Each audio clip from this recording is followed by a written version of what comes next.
Alright guys, since tapos na tayo sa pagtuturo, pupunta naman tayo doon sa problema ng ating eskwelahan na nawala ng kuryente ang supply ng tubig or power pump doon. Check natin guys.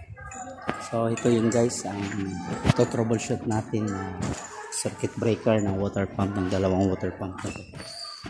Ayan, hindi gumagana. Check natin kung ano naman yung tubig. Ito guys, puno siya. So ayaw mo start kasi puno. Yun.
So guys, nakita natin na okay yung circuit breaker, merong sa input at saka output. So I think yung problema is yung sa